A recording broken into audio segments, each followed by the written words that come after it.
I literally just got back from one of the world's largest homeschool conventions. And in this video, I'm going to share with you all the things that I learned. So hopefully when you start to attend homeschool conventions, you have these things in mind before you go. And if you do come to the FPEA, you can be prepared. To give you a rough idea, the Florida Parent Education Association, this convention is massive. It's what I've been told, like next level homeschool convention.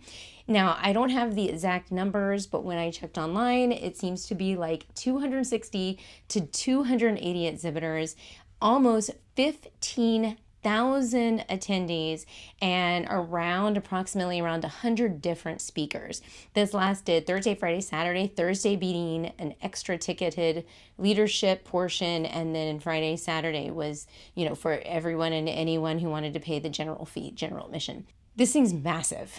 The first thing that we did as a family, which I think is really, really wise when you're going to these big conventions, is actually stay at the location. Usually you can find discount prices. We got discount prices.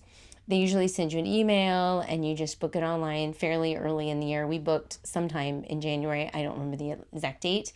But once we booked, we had our things and we were able to get tickets, and it was great. We stayed there for 2 nights. I'm going to stay more next year because 2 nights was not enough. I wanted more.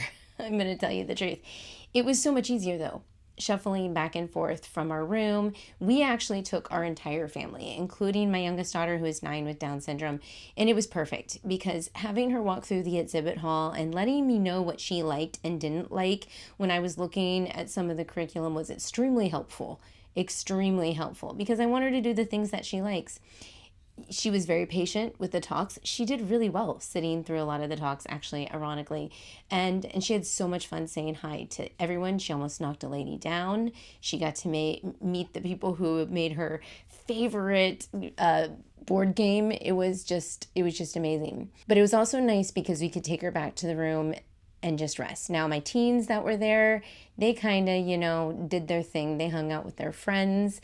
And between me and my friends and their friends' parents, we were able to just kind of keep tabs on the teens and know exactly where they were. And if we couldn't find them, we could call each other and find them. It was great. And I didn't really have to worry about them. But they were also there connecting and, learning a little bit more about their education and sharing ideas. It was very, very, not so in your face, like, hey, let's talk about school right now. But it was very subtle.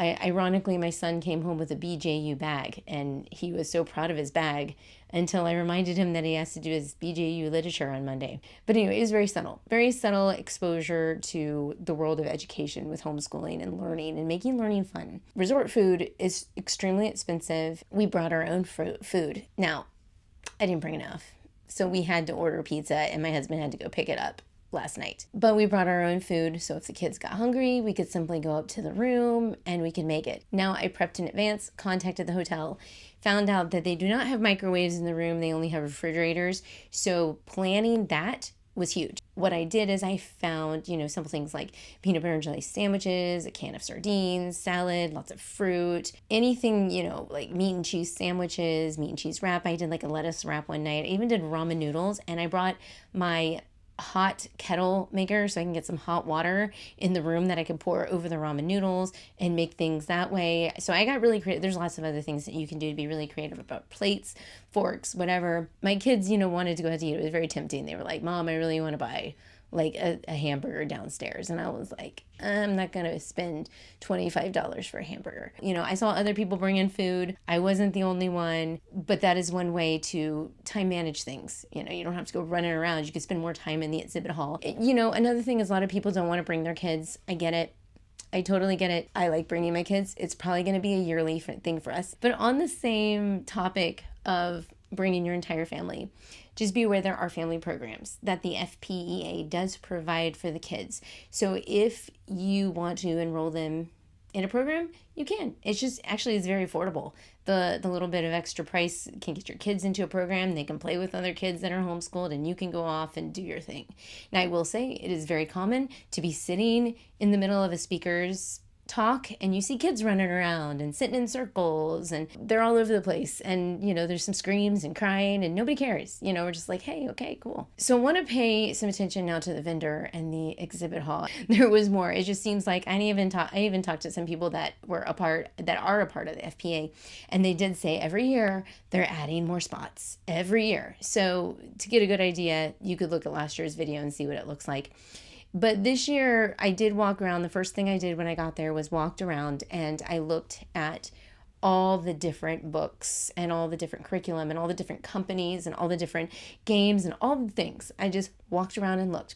And so a lot of people are getting really overwhelmed with wanting to shop and buy stuff, and I get it. One of the things I did is I took my camera and I started taking pictures of the things that I was interested in. So when I went back to the hotel that night, I actually started doing some research. A lot of these vendors, and this I've started to see as a kind of trend with homeschool conventions, yes, you can buy the curriculum and walk out with it right there. But what I noticed is a lot of them, because of bringing, the shipment in from out of town and taxes and stuff like that, a lot of them are like, here's our sample copies. If you want to buy one, we're going to give you the link and we'll ship it to your house for free. I'm finding a lot of them do that. I also found that sometimes they were cheaper on Amazon than it was with buying it there. I also was able to, when I went home that first night, I went on, for those of you guys that had the Step Up for Student Scholarship, I just ordered stuff straight from the portal, the My Scholar Shop, straight, because I already knew that I wanted them. I just ordered it that Thursday. I was like done shopping. I'm gonna do a haul too. I'm gonna do like a full blown haul, because this video, probably 2 parts, because I bought so much stuff. It's like really ridiculous. Let me just say, a lot of vendors, they're just giving stuff away free. And they're having contests, they're having just tons of stuff, and a lot of buy 2 get 1 free, that kind of stuff that's way cheaper, because you got like BJU, Abeka, Apologia, Classical Conversations, Simply, Charlotte Mason, IEW, you name it. There are a few that I didn't see there, but when I say a few, I like literally mean a few that I didn't see there. Then I saw a lot of small vendors, small businesses, and they were getting exposure, basically. And then I saw a lot of politics. I think we actually had every single person that was running for governor in the state of Florida in the upcoming election. They were like present, and you were able to talk to them at their booth. They even had like a governor's forum where they all got together and they talked. And so that was great. There was also a lot of colleges there as well, and lots of discounts, lots of freebies, just to best freebies that we had. Not Consumed Ministries had probably one of the best freebies. Well, one of them, oh my gosh, there's so many good freebies. But they all got these like cute little binoculars, which actually kind of work. Oh, I can see up close. And we also got these little, they're quiet time trackers. I don't know. I think this is like you mark them off when you pray. But I also got this little thing. I don't even know everybody got one of these. When you registered, you just got a like card game with sight words. Pretty cool. Of course, you've got like the squishy balls and the shirts. Like Joy FM gave out a shirt. One of the senator gave out a shirt. Cups, all these cups, so many different it's ridiculous how many freebies. And my kids are really good at it, finding the freebies and the candy. So speakers, like I said, there's like 90 to 100, maybe 120 speakers there. Really good ones too. They had everything from unschooled to Charlotte Mason, classical education. Do a video on all the speakers, and a review of all the speakers that I know and I've seen. They're going to continue speaking throughout the summer at different conventions, so you could totally benefit from that. So check that video out. I'll link it below, up there. One of the best things that was available to all of us was buying the actual recordings of everyone, which I'm getting because there were so many really good speakers and so many speakers that I didn't get a chance to see. And there were some new things. I actually ended up spending a lot of my time just talking to people, and I was not there to promote myself. That was not my purpose. My purpose, and that's the other thing, when you go to these homeschool conventions, you have to find your purpose before you go. Like, what are your goals for this convention? And for someone who's been homeschooling for like 13 years and doing these conventions, multiple conventions, not just the FPEA, I always have to walk in there with some kind of like, focus. Like, what do I want to get out of this convention? Is it 2 things, 3 things, whatever? Of course, one of my things was to find curriculum for my daughter because, I'm running into some roadblocks here and there. I try things out, it's great, and then it just doesn't work anymore. I want to find something. I know what she needs I do have that education background, but you don't really need an education background to know your kid. And they're going to tell you that, like, everybody that speaks is going to tell you that pretty much. You don't need to have an education to really understand your kids and understand their learning skills. So be confident when you go. Know what you need for your kids. My purpose for going there really was to, yes, one, shop for my daughter that special needs and have her kind of filter through things. Like I said, she helped pick some things out. And two, I really wanted to spend time with the people that I love in the homeschool community and people that I want to help them. I want to support them. So I actually spent some time, I spent multiple hours with the FPEA booth doing mentoring moms. They actually had a prayer room too, which I found out that's kind of hidden in the back corner.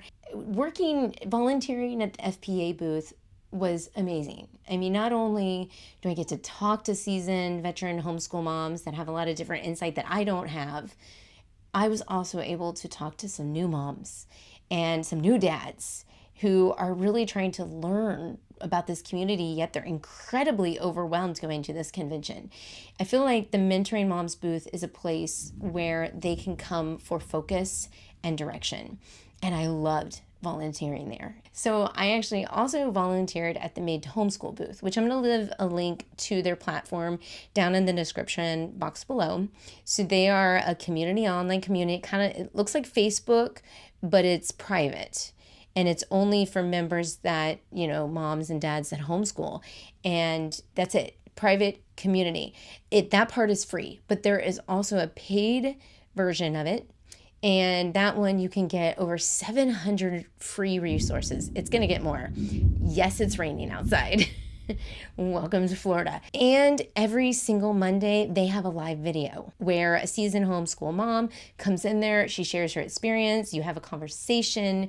You talk to other people. It's an amazing platform. I'm going to leave the link. So I helped them at their booth and so many amazing encounters. I could tell you till I'm blue in the face, the people that I spoke to, but it wouldn't be as exciting for you as it was for me. But I also was over at the HEF booth with Jason Crawford, just kind of being supportive of them. One of my favorite things that I experienced, because I'm always like, what can I do to support you? Okay. And the homeschool community, and to help parents have that freedom to homeschool, not be brainwashed by the state to do certain, I want you to be free to come up with ideas on how to teach your children, and I want to see you empowered. I want you to feel confident with homeschooling and not worried about what the state or the government is trying to tell you to do, or meeting their expectations. I don't want you to feel stressed out about any of that, because a lot of that stress does not exist. It shouldn't be there. There's so many things that are overwhelming. It's ridiculous. Anyway, I could go on and on and on, but one of my favorite things through just connecting with one of the leaders, there was a new homeschool family, brand new, needed direction. And it was like I did a live consultation with them, but it was like on the floor at the convention. So they told me exactly where they were struggling, what they wanted for their child, the type of curriculum they were looking for. And they were like, I don't know where to find it. I wanted to find this. And I literally said, oh, I'm going to take you on we're going to walk around. I'm going to show you some things. So I literally took that family and I was like, this is da da da da da da, and this is da da da da da, and I was trying to gear it to what they were wanting for their child. But I really pray and hope that it worked for that person. That was one of my favorite things to do. I guess what it is when you go to these conventions, make sure you know why you're there. There were so many amazing things that happened, I could tell you, but you wouldn't be as excited as I am. So many cool people that I met, reconnecting, morning coffee with. I feel like the Lord it was so reassuring to me that I was where He wanted me to be. So I hope this video helped. I'm going to do my hauls. Make sure you guys subscribe, because I bought so much stuff. I've never bought this much stuff at a homeschool convention in my entire life. I don't know what got into me. All right. Well, thank you guys so much for watching. Let me know what you think if you were there. And you know what? I hope to see you guys there next year, because I'm already planning to go. And yeah, I'll see you around later. Bye.